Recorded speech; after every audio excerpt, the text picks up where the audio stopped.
Hello everyone, this is Sonali. आज हम start करेंगे मैग्नेटिक इफ़ेक्ट्स। इलेक्ट्रिसिटी ऑलरेडी कर चुके हैं, लाइट भी कर चुके हैं, लेकिन लाइट का वन शॉट नहीं हुआ है, वो बाद में हो जाएगा। ठीक है, आज हम लोग पढ़ते हैं मैग्नेटिक इफ़ेक्ट्स। सो स्टार्ट करते हैं बिना देर किए। सबसे पहले मैग्नेटिक इफ़ेक्ट्स में जो आता है कॉन्सेप्ट वो होता है मैग्नेट। कि मैग्नेट क्या होता है पता तो होना चाहिए ना यार, कि मैग्नेट होता क्या है। जब हम मैग्नेट की बात करते हैं तो वो सब्सटेंस जो आयरन को अट्रैक्ट करता है। मैग्नेट क्या करता है? आयरन को अट्रैक्ट करता है। कभी चुंबक से लोहे को क्या अट्रैक्ट करवाया है? जब चुंबक को हम लोग लोहे के पास ले जाते हैं, जब मैग्नेट को आयरन के पास ले जाते हैं, तो वो एक दूसरे को क्या करते हैं? अट्रैक्ट करते हैं। सो वो मैग्नेट की प्रॉपर्टी, वो मैग्नेट होता है। ठीक है, आगे देखते हैं। यहाँ पे डेफिनेशन भी लिखी है, a substance that attract iron और iron like substance that is called magnet. Properties of magnet. Magnet की क्या क्या प्रॉपर्टीज़ होती हैं? पहली प्रॉपर्टी मैग्नेट की होती है कि इसके दो पोल्स होते हैं। मैग्नेट के कितने पोल्स होते हैं? दो pole. Every magnet has two poles, north and south. हर मैग्नेट के दो पोल्स होते हैं। पहला पोल होता है हमारा नॉर्थ और दूसरा पोल होता है साउथ। ठीक।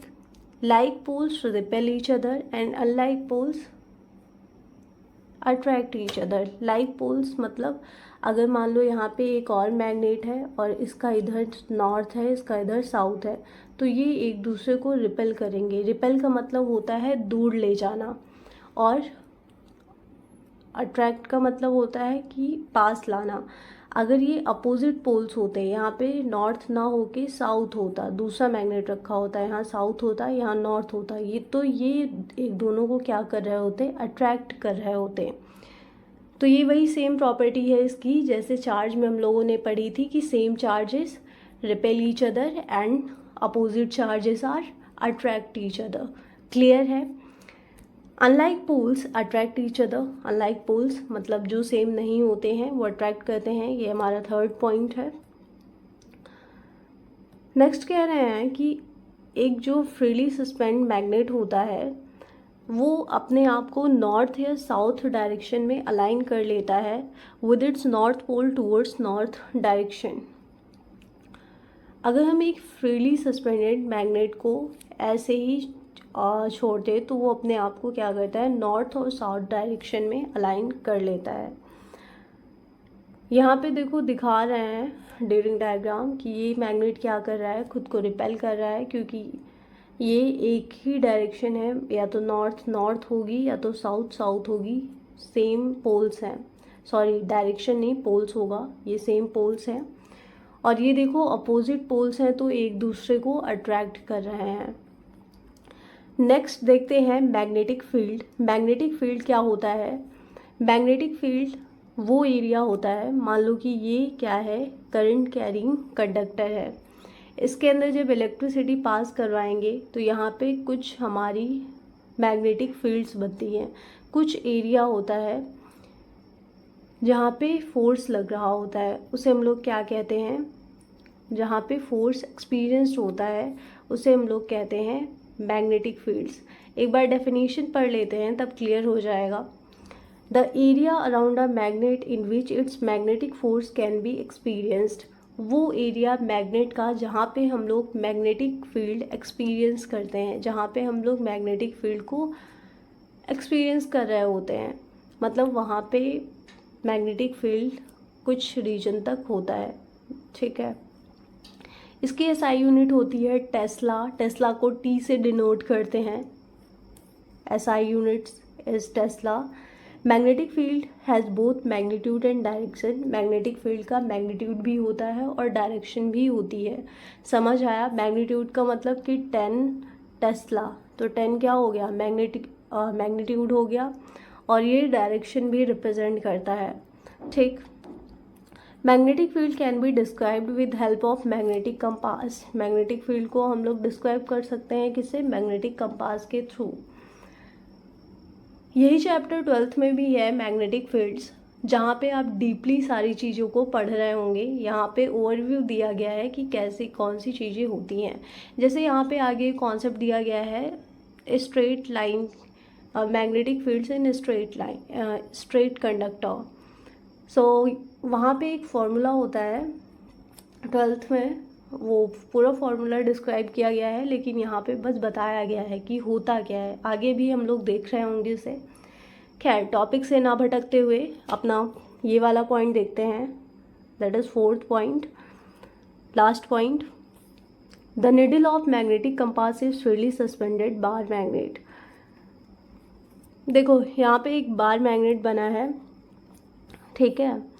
तो बार मैग्नेट में क्या होता है, हमेशा जो लाइंस होती हैं वो नॉर्थ टू साउथ जाती हैं आउटसाइड दी मैग्नेट, और साउथ से नॉर्थ जाती हैं inside the magnet. Inside the magnet कहाँ जाएंगी, साउथ से नॉर्थ की तरफ जाएंगी। और आउटसाइड में देखो क्या हो रही हैं, नॉर्थ से लाइंस निकल रही हैं और साउथ में जा रही हैं, ठीक है। और इनसाइड में साउथ से निकलेंगी और नॉर्थ की तरफ जाएंगी। कैरेक्टरिस्टिक्स क्या होती हैं मैग्नेटिक फील्ड्स की, तो सबसे पहली कैरेक्टरिस्टिक है field lines arise from north pole and and into south pole of the magnet. वही प्रॉपर्टी जो अभी बताई कि फील्ड लाइंस हमारी क्या नॉर्थ पोल से निकलती हैं और कहाँ पे जाती हैं, साउथ पोल की तरफ, आउटसाइड द मैग्नेट। लेकिन इनसाइड द मैग्नेट इसका उल्टा होता है, साउथ से निकलती हैं और नॉर्थ की तरफ जाती हैं। Field lines are closed curves. क्या यहाँ पे ये दूसरा पॉइंट है कि field lines are closed curve. Field lines closed curve बनाती हैं। ये देखो यहाँ पे दिख रहा है, कहीं भी ऐसा है कि फील्ड लाइन हमारी ब्रेक की हो, कभी किसी भी जगह पे ऐसा नहीं है। मतलब जो फील्ड लाइंस होती हैं वो क्लोज्ड कर्व बनाती हैं, ठीक है। तो सेकंड पॉइंट यही है कि फील्ड लाइंस हमारी क्लोज्ड कर्व बनाती हैं। थर्ड पॉइंट क्या है, field lines are closer in stronger magnitude. जितना ज़्यादा फील्ड लाइंस क्लोज होगी उतनी ज़्यादा मैग्नेटिक फील्ड स्ट्रॉन्ग होगी। लेकिन जितनी ज़्यादा इसकी डिस्टेंस बढ़ती जाएगी, आर बढ़ता जाएगा, उतनी ज़्यादा मैग्नेटिक फील्ड लाइंस वीक होती जाएंगी, उतनी ज़्यादा मैग्नेटिक फील्ड लाइंस क्या होती जाएंगी, कम होती जाएंगी। अगर हम आर को बढ़ा रहे होंगे तो मैग्नेटिक फील्ड्स क्या हो रही होंगी, घट रही होंगी। मैग्नेटिक फील्ड्स नहीं घट रही होंगी, मैग्नेटिक फील्ड की स्ट्रेंथ घट रही होगी, ठीक है। उनके बीच की डिस्टेंस एक दूसरे से दूर हो रही होगी। नेक्स्ट पॉइंट है field lines never intersect each other, as for two lines to intersect there must be two north. Point number 4 है ये, direction at a point which is not possible. एक बार फिर से पढ़ते हैं ये point, field lines never intersect each other, as for two lines to intersect there must be two north direction at a point which is not possible. Field line कभी भी intersect नहीं करती हैं, मतलब कि जो दो ये फील्ड लाइंस हैं, ये लाइंस जो निकल रही हैं वो एक दूसरे को कभी भी काटती नहीं हैं, ठीक है। काटती नहीं है कि इंटरसेक्ट नहीं करती हैं, मान लो ऐसे कभी इंटरसेक्ट नहीं करेंगी, क्योंकि अगर ये इंटरसेक्ट कर गई तो इनकी दो डायरेक्शन हो जाएंगी जो कि पॉसिबल नहीं है, ठीक है। आगे देखते हैं, और ये तो बता दिया ना कि डायरेक्शन जो इनसाइड द मैग्नेट होती है वो साउथ से नॉर्थ होती है मैग्नेटिक फील्ड्स की, और जो आउटसाइड मैग्नेट में जो आउटसाइड मैग्नेटिक फील्ड की डायरेक्शन होती है वो किधर होती है, नॉर्थ टू साउथ होती है।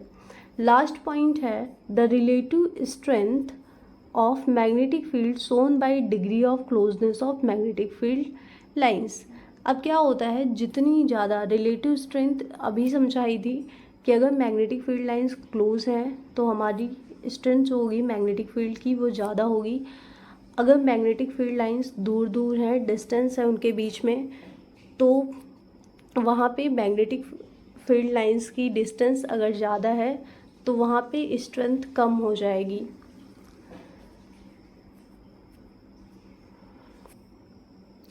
नेक्स्ट है मैग्नेटिक फील्ड लाइंस। यहाँ पे अगर हम ऑब्ज़र्व करें तो ये जो क्लोजनेस है, ये ठीक है, ये हमारी मैग्नेटिक फील्ड स्ट्रेंथ को दिखा रही है और ये क्या है, मैग्नेटिक फील्ड लाइंस है। ठीक, यहाँ पे अगर देखें तो यहाँ पे मैग्नेटिक फील्ड लाइंस की स्ट्रेंथ क्या है, ज़्यादा है, मतलब ज़्यादा क्लोज है, तो यहाँ पे मैग्नेटिक फील्ड स्ट्रेंथ क्या होगी, ज़्यादा होगी। ठीक है, और यहाँ पे डिस्टेंस मैग्नेटिक फील्ड लाइंस के बीच की ज़्यादा है, तो यहाँ पे क्या होगा, मैग्नेटिक फील्ड स्ट्रेंथ कम होगी। आई होप समझ में आ रहा होगा। नेक्स्ट देखते हैं right hand thumb rule. Right hand thumb rule क्या कहता है, देखो डेफिनेशन पढ़ लेना यार, आगे हम लोग देखते हैं कि right hand thumb rule basically कहता क्या है। मान लो कि एक करंट कैरिंग वायर लिया है आपने, ठीक है, बस एज्यूम करना, सच में मत ले लेना बिना इंसुलेटेड के, नहीं तो फिर आगे जानते हैं आप क्या हो सकता है। ठीक है, तो हमें क्या करना है, करंट कैरिंग वायर लेना है, ठीक है, एज्यूम करना है। अब यहाँ पे क्या कर रहे होंगे, करंट जिधर भी डायरेक्शन में होगी उधर हम लोग थंब को पॉइंट आउट कर रहे होंगे, जिधर करंट की डायरेक्शन होगी उधर हम लोग थंब को पॉइंट आउट कर रहे होंगे, और लाइक दिस। ठीक है, यहाँ पे देख सकते हैं डायग्राम में, यहाँ पे बंदे ने क्या किया हुआ है, जिधर करंट की डायरेक्शन है उधर थंब को पॉइंट आउट किया है, बाकी अपनी फिंगर्स को रैप किया है अराउंड दी कंडक्टर। जो रैप फिंगर्स हैं वो हमारी मैग्नेटिक फील्ड को दिखा रही होंगी, और जो हमारा थंब है वो हमारा करंट को पॉइंट आउट कर रहा है।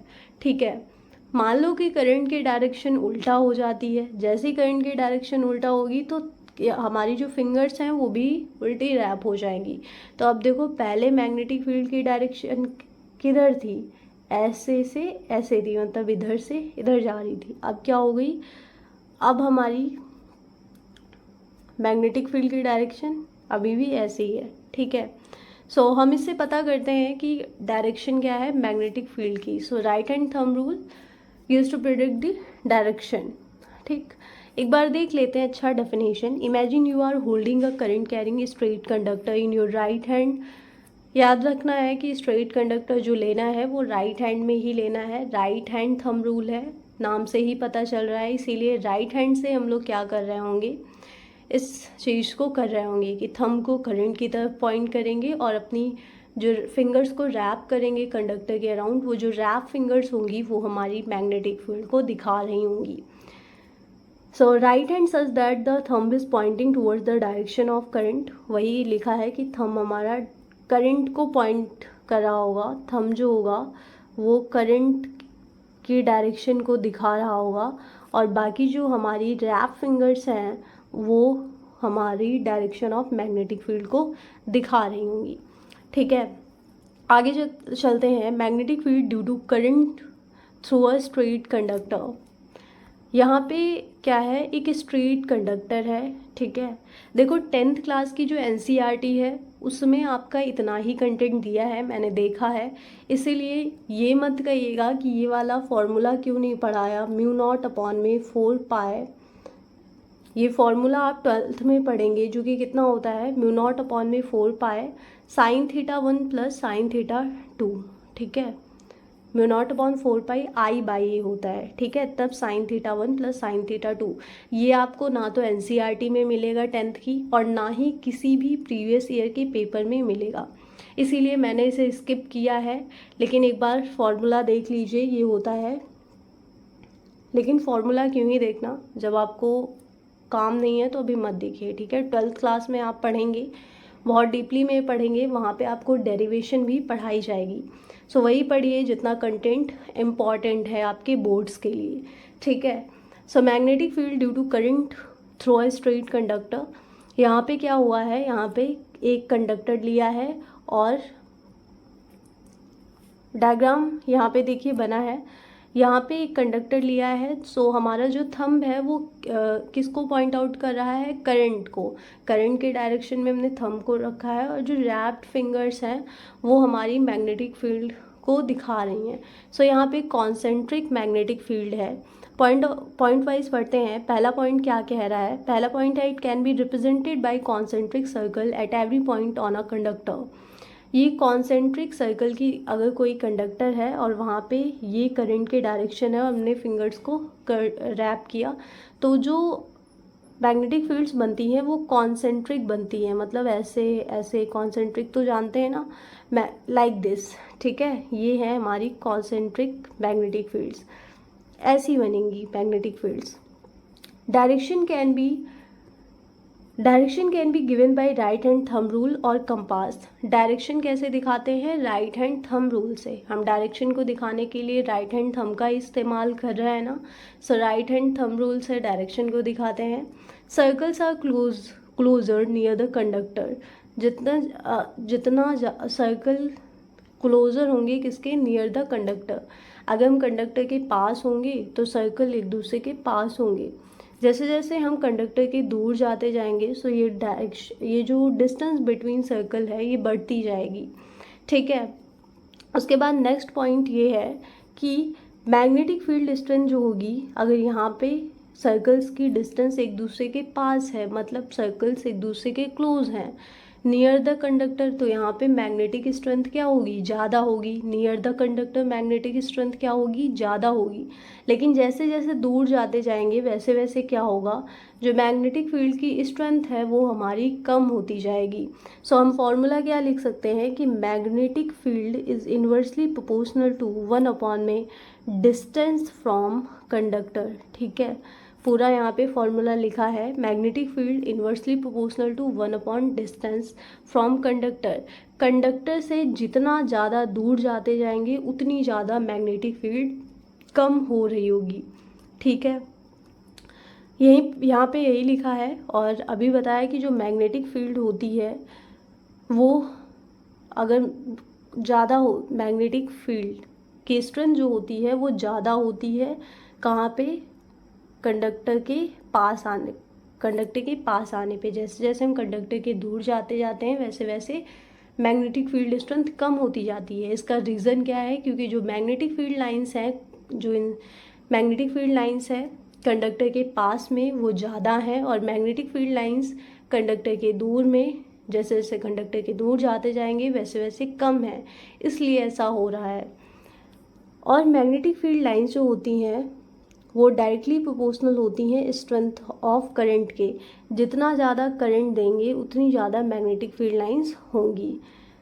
सारे पॉइंट्स हो गए। नेक्स्ट देखते हैं। ओके, सो नेक्स्ट कॉन्सेप्ट है हमारा सोलेनॉइड। सोलेनॉइड क्या होता है एक बार डेफिनेशन देख लेते हैं। A coil of many circular turns, a coil of many turns of insulated copper wire wrapped closely in a cylindrical form.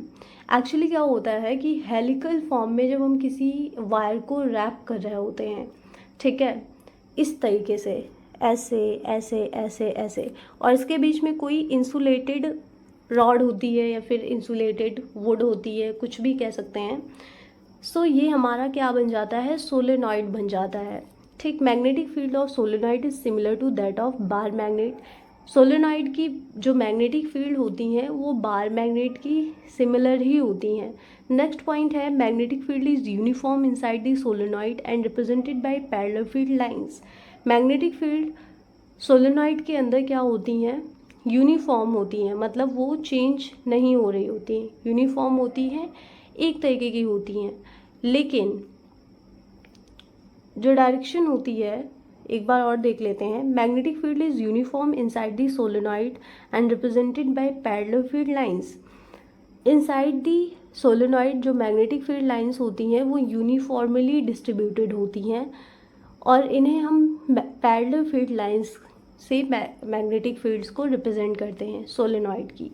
Next point है हमारा direction of magnetic field outside the solenoid. जो direction होती है वो कहाँ होती है? North से साउथ की तरफ होती है। और आउटसाइड दी सोलेनॉइड, अगर सोलेनॉइड के बाहर देखें जो मैग्नेटिक फील्ड लाइंस होती हैं वो नॉर्थ से निकल रही होती हैं, किधर जा रही होती हैं? साउथ की तरफ होते हैं ना, north pole south pole. Real में ऑब्जर्व मत कर लेना कि क्या हो रहा है कि नॉर्थ से साउथ की तरफ जा रही हैं, पता चला आप श्रीनगर से कन्याकुमारी तक चल रहे हैं, ठीक है। मैं मैग्नेट की बात कर रही हूँ यहाँ पे कि जो आउटसाइड दी सोलेनॉइड होता है वहाँ पे जो मैग्नेटिक फील्ड लाइंस होती हैं वो कहाँ जाती हैं? नॉर्थ से साउथ की तरफ जाती हैं, ऐसे जाती हैं, ठीक है। लेकिन इनसाइड में क्या होगा? इनसाइड में जो सोलेनॉइड की मैग्नेटिक फील्ड लाइंस होंगी वो कहाँ जा रही होंगी, साउथ से नॉर्थ की तरफ, ठीक है। और सोलेनॉइड होता क्या है, सोलेनॉइड बेसिकली एक, मान लो ये इंसुलेटेड रॉड है कोई, और इसमें हमने क्या कर लिया, हमने इसमें हेलिकल पाथ में हेलिकली क्या कर दिया, हेलिकली रैप करवा दिया। क्या कह सकते हैं कि हमने जो कॉइल को किया वो सर्कल के फॉर्म में, या फिर हेलिकल, सर्कल नहीं कहेंगे, हेलिकल के फॉर्म में रैप कर दिया रॉड में, ठीक है। Solenoid can be use to magnetise a magnetic materials like soft iron. Solenoid को हम लोग किस लिए यूज़ करते हैं, सोलेनॉइड को हम लोग यूज़ करते हैं मैग्नेटाइज करने के लिए मैग्नेटिक मटेरियल्स को, जैसे कि सॉफ्ट आयरन। नेक्स्ट आते हैं, ये देखो डायग्राम दिखाया गया है हेलिकल पाथ्स की तरह, इधर नॉर्थ है इधर साउथ है, ठीक। मैग्नेटिक फील्ड लाइंस देखो यहाँ पे क्या हो रहा है, यही समझाना चाह रहे थे ऊपर डायग्राम में कि ये नॉर्थ से निकल रही है मैग्नेटिक फील्ड लाइन, साउथ की तरफ जा रही हैं, और जो अंदर है वो साउथ से निकल रही हैं और नॉर्थ की तरफ जा रही हैं, ठीक है। नेक्स्ट आता है types of magnets. There are 2 types of magnets, electromagnet and permanent magnet. सबसे पहले देखेंगे, बहुत ही इंपॉर्टेंट है, कई बार डिफरेंस पूछ लिया जाता है। सबसे पहला है इलेक्ट्रोमैग्नेट और दूसरा है परमानेंट मैग्नेट। पहले पॉइंट की बात करेंगे, it is a temporary magnet so it can be easily demagnetised. ये हमारा टेम्परेरी मैग्नेट होता है, लेकिन ये हमारा जो होता है ये हमारा परमानेंट मैग्नेट होता है और ईज़िली डीमैग्नेटाइज हो जाता है। ये हमारा ईज़िली डीमैग्नेटाइज नहीं होता है। डीमैग्नेटाइज का मतलब क्या है, डीमैग्नेटाइज का मतलब है कि वो अपनी मैग्नेटिक प्रॉपर्टीज़ को लूज़ कर देता है। जो टेम्परेरी मैग्नेट होता है वो आसानी से अपनी मैग्नेटिक प्रॉपर्टीज़ को लूज़ कर देता है। फॉर एग्ज़ाम्पल, अगर कोई चुंबक है उसे आप ऐसे ही छोड़ दीजिए एटमॉस्फेयर में, उसमें धूल और बारिश भी, अगर बारिश का मौसम आ रहा है तो पानी पड़ रहा है, धूल मिट्टी सब हो रही है, कुछ दिन के बाद क्या होगा, वो अपनी मैग्नेटिक प्रॉपर्टी को खो देगा। अगर वो मैग्नेटिक प्रॉपर्टी को खो देना मतलब डीमैग्नेटाइज हो जाना, अगर वो मैग्नेटिक प्रॉपर्टी को खो देता है तो वो बहुत जल्दी खो देता है, तो वो हमारा क्या है, टेम्परेरी मैग्नेट है। और अगर परमानेंट मैग्नेट होगा तो भी प्रॉपर्टीज़ को धीरे धीरे से लूज़ कर रहा होगा, ठीक है, डीमैग्नेटाइज हो रहा होगा लेकिन ज़्यादा टाइम लेगा, ठीक है। सेकंड पॉइंट क्या है, स्ट्रेंथ कैन बी वेरीड। इसमें स्ट्रेंथ वेरी करती है। इसमें स्ट्रेंथ क्या होती है, फिक्स होती है। इसमें स्ट्रेंथ कम ज़्यादा हो सकती है किसमें, इलेक्ट्रोमैग्नेट में, लेकिन परमानेंट मैग्नेट में स्ट्रेंथ क्या होती है, स्ट्रेंथ हमारी फिक्स्ड ही होती है। थर्ड पॉइंट क्या कह रहा है, जनरली स्ट्रॉन्ग मैग्नेट, जो हमारा इलेक्ट्रोमैग्नेट होता है वो स्ट्रॉन्ग मैग्नेट होता है, लेकिन ये जो परमानेंट मैग्नेट होता है ये वीक मैग्नेट होता है। फोर्थ पॉइंट है, पोल्स कैन बी रिवर्स्ड। इसमें पोल्स हमारे रिवर्स्ड हो जाते हैं, उल्टे हो जाते हैं। मतलब नॉर्थ पोल यहाँ पे हिंदी में पढ़ सकते हैं, नॉर्थ पोल को साउथ और साउथ पोल को नॉर्थ बना सकते हैं। ऑब्वियस ही बात है कि रिवर्स होने का मतलब नॉर्थ पोल को साउथ पोल बना सकते हैं, साउथ पोल को नॉर्थ पोल बना सकते हैं, किसमें, इलेक्ट्रोमैग्नेट में। पोल्स का रिवर्स किया जा सकता है, कहाँ पे, इलेक्ट्रोमैग्नेट में, लेकिन यहाँ ऐसी कोई भी सुविधा नहीं होती है। नेक्स्ट पॉइंट देखते हैं, नेक्स्ट है हमारा Fleming's left hand rule. Fleming's left hand rule क्या कहता है, अगर हम लेफ़्ट हैंड को ऐसे अरेंज करते हैं, मतलब ऐसे रखते हैं जैसे इस फिगर में दिखाया गया है, जो हमारा जो हमारा थंब होता है वो फोर्स के डायरेक्शन को इंडिकेट कर रहा होता है, और जो मैग्नेटिक फील्ड लाइंस होती हैं वो हमारी, इनमें से एक चीज़ दी होगी, ठीक है। आप जैसे मान लो करंट है तो आप क्या करेंगे, जो हमारी थर्ड फिंगर है आप उसे करंट की तरफ अलाइन कराएंगे, इसे थर्ड फिंगर ही कहते हैं ना, जो भी कहते हो देख लीजिए। लेकिन जो ये थर्ड फिंगर है, ठीक है, वो हमारी करंट की डायरेक्शन को दिखा रही होगी, जो हमारी फोर्थ फिंगर है वो मैग्नेटिक फील्ड की डायरेक्शन को दिखा रही होगी, और जो हमारा थंब है वो फोर्स की डायरेक्शन को इंडिकेट कर रहा होगा, ठीक है। तो ऐसे ही बना लीजिएगा जब भी हमें डायरेक्शन दिखानी हो तो। और हाँ, ये याद रखिएगा कि ये एक दूसरे के क्या होंगी, म्यूचुअली परपेंडिकुलर होनी चाहिए। जब भी आप बनाएंगे ऐसे करेंगे तो इन्हें एक दूसरे के म्यूचुअली परपेंडिकुलर रखेंगे। क्लियर है? आगे देखते हैं। टाइप्स ऑफ करंट दो तरीके की होती हैं, alternating current and direct current. कितनी तरह की होती हैं? दो तरह की। ऑल्टरनेटिंग करंट मतलब एसी करंट, ठीक है, और डायरेक्ट करंट मतलब डीसी करंट, ठीक। The current which reverse its direction periodically, the current which does not reverse its direction. अब देखो यार, यहाँ पे क्या कहना चाह रहे हैं, यहाँ पे कहना चाह रहे हैं कि जो ऑल्टरनेटिंग करंट होती है और जो डायरेक्ट करंट होती है, सो जो ऑल्टरनेटिंग करंट होती है वो अपनी डायरेक्शन को रिवर्स कर लेती है, कर सकती है, मतलब रिवर्स भी कर सकती है, लेकिन जो डायरेक्ट करंट होती है वो अपनी डायरेक्शन को रिवर्स नहीं करती है। ये पहला पॉइंट हो गया। और दूसरा पॉइंट क्या है? AC can be transmitted to long distance. AC को हम लोग ऑल्टरनेटिंग करंट को लॉन्ग डिस्टेंस तक क्या कर सकते हैं? ट्रांसमिट कर सकते हैं, लेकिन डीसी को हम लोग लॉन्ग डिस्टेंस तक नहीं ट्रांसफ़र कर सकते। This can not be stored in batteries. क्या हम एसी को बैटरीज में यूज़ कर सकते हैं? नहीं। DC can be stored in batteries, जो हमारी बैटरीज में, फिर चाहे वो सेल वॉचेस की बैटरी हो या फिर हमारी वॉच की बैटरी हो या फिर कहीं भी जहाँ पे बैटरी का यूज़ होता हो, टॉर्च की बैटरी हो, वहाँ पे क्या होता है? डीसी करंट का इस्तेमाल हो रहा होता है, ठीक है। एसी करंट को हम लोग स्टोर नहीं कर सकते। और ये पॉइंट इसलिए बनाया है ताकि आप समझ पाए कि जो एसी करंट है वो साइनोसाइडल पाथ को फॉलो करती है, ठीक है, लेकिन जो डायरेक्ट करंट है वो ऐसे ही रहती है, ठीक है, एक सेम डायरेक्शन में रहती है। दिस कैन नॉट बी, ये तो हो गया। The frequency of AC is never zero. Frequency AC की कभी भी जीरो नहीं होती है, लेकिन जो डीसी की फ्रिक्वेंसी होती है ये हमेशा जीरो होती है। ये भी क्वेश्चन इंपॉर्टेंट है, डिफरेंस पूछा जाता है। सो पहला डिफरेंस क्या है? पहला डिफरेंस है कि हम इसकी डायरेक्शन को रिवर्स कर सकते हैं, ऑल्टरनेटिंग करंट की डायरेक्शन को। फिर इसमें क्या है? इसमें हम लोग अपनी डायरेक्शन को रिवर्स नहीं कर सकते हैं। एसी करंट को हम लोग दूर दूर तक ट्रांसफ़र कर सकते हैं, इसे हम लोग नहीं ट्रांसफ़र कर सकते हैं। लेकिन एसी करंट को हम लोग बैटरीज़ में स्टोर नहीं कर सकते हैं, बट हम लोग डीसी करंट को बैटरीज़ में स्टोर कर सकते हैं। फोर्थ पॉइंट है, एसी की फ्रिक्वेंसी हमारी जीरो होती है, लेकिन डीसी की फ्रिक्वेंसी हमारी एसी की फ्रिक्वेंसी हमारी जीरो नहीं होती है, लेकिन जो डीसी की फ्रिक्वेंसी होती है वो जीरो होती है। फिफ्थ पॉइंट है, AC keeps changing direction backward and forward. ये बैकवर्ड जाती है, फॉरवर्ड जाती है, बैकवर्ड फॉरवर्ड, मतलब ये अपने डायरेक्शन को चेंज करती रहती है, लेकिन ये एक ही डायरेक्शन में मूव करती है, फॉरवर्ड डायरेक्शन में। कौन? डीसी। सिक्स है, our TV fridge works through alternating current.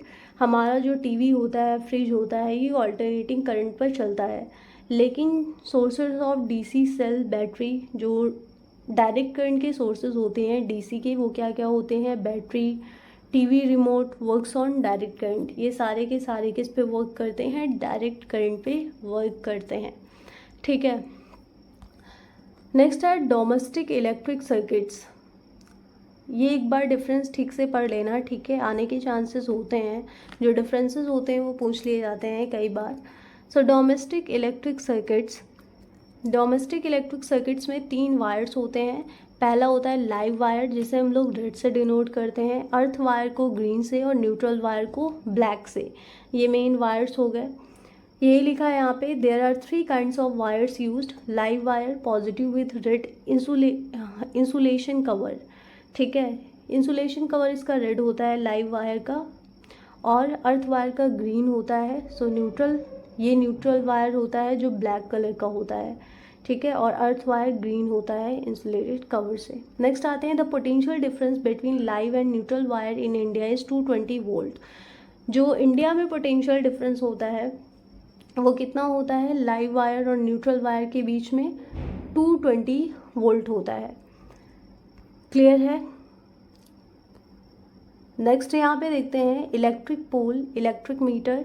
यहाँ पे कुछ सर्किट दिए गए हैं, ये हमारा इलेक्ट्रिक पोल है, ये हमारा इलेक्ट्रिक मीटर है, ये ठीक है, ये इलेक्ट्रिक पोल है, ये मेन स्विच है और ये हमारा अर्थ है।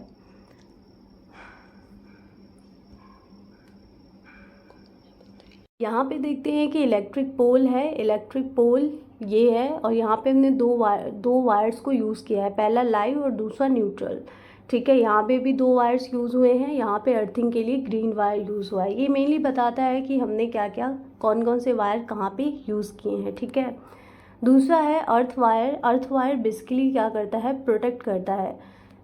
लीकेज ऑफ करंट होती है जब मेटलिक बॉडी में, तो ये लो रेजिस्टेंस पाथ प्रोवाइड करता है in case of leakage current, और क्या करता है, मेटलिक बॉडी जो अप्लायंसेस होते हैं उन्हें प्रोटेक्ट करता है। नेक्स्ट आता है शॉर्ट सर्किट। शॉर्ट सर्किट कब होता है, जब न्यूट्रल वायर और जो अर्थ वायर होते हैं वो जब न्यूट्रल वायर और जो लाइव वायर होते हैं वो एक दूसरे के कांटेक्ट में आ जाते हैं, तब हमारा शॉर्ट सर्किट होता है। When live wire comes in direct contact with neutral wire then short circuit occurs. Resistance of circuit becomes low, यहाँ पे रेजिस्टेंस लो हो जाता है, कैन रिजल्ट इन ओवरलोडिंग। और फिर ये ओवरलोडिंग क्या होती है, शॉर्ट सर्किट समझ में आया कि जब लाइव वायर और न्यूट्रल वायर एक दूसरे के कांटेक्ट में आते हैं तो यहाँ पे शॉर्ट सर्किट हो जाता है। ओवरलोडिंग का कॉन्सेप्ट अलग है, जब हम किसी भी एक ही सर्किट में बहुत सारे अप्लायंसेस लगा देते हैं तो वहाँ पे करंट कम हो जाती है और कैपेसिटी, वो जो अप्लायंसेस होते हैं वो ज़्यादा ड्रॉन करते हैं, तो वहाँ पे क्या होती है, ओवरलोडिंग होती है। When current drawn is more than current carrying capacity of a conductor, it results overloading। ये ओवरलोडिंग को कॉज करता है। जब हम किसी भी सॉकेट में क्या करते हैं, जितने उसमें इलेक्ट्रिक करंट आ रही है उससे ज़्यादा वोल्टेज के इलेक्ट्रिक अप्लायंसेस लगा देते हैं, तो वहाँ पे हमारी ओवरलोडिंग कॉज होती है। Causes of overloading, accidental hike in voltage supply, use of more than one appliances in a single socket. वही बात है, बहुत सारे अप्लायंसेस एक ही सॉकेट में यूज़ करते हैं। Accidental hike in voltage supply, ठीक है, 2 पॉइंट्स हो गए। सेफ्टी डिवाइसेस क्या क्या हैं, इलेक्ट्रिक फ्यूज़। इसके लिए सेफ्टी डिवाइसेस मतलब इन चीज़ों को ओवरकम करने के लिए क्या क्या यूज़ करते हैं, पहला इलेक्ट्रिक फ्यूज़ यूज़ करते हैं, अर्थ वायर यूज़ करते हैं, MCB मिनिएचर सर्किट ब्रेकर। कभी देखा है ना, घरों में हमारे मिनिएचर सर्किट ब्रेकर यूज़ होता है, किस लिए, ताकि जब करंट ज़्यादा आए, ज़्यादा ड्रॉन करे, तो हम लोग मिनिएचर सर्किट ब्रेकर यूज़ करें। एक और होती है MCCB, ये लार्ज स्केल पे यूज़ की जाती है, लेकिन जो मिनिएचर सर्किट ब्रेकर होता है ये स्मॉल स्केल पे, जैसे हाउसेस में यूज़ किया जाता है, लेकिन MCCB लार्ज स्केल पे यूज़ की जाती है। यहाँ पे एक पॉइंट और है, ये देखो फ्यूज़ का ऐसा स्ट्रक्चर होता है और MCB का ऐसा होता है।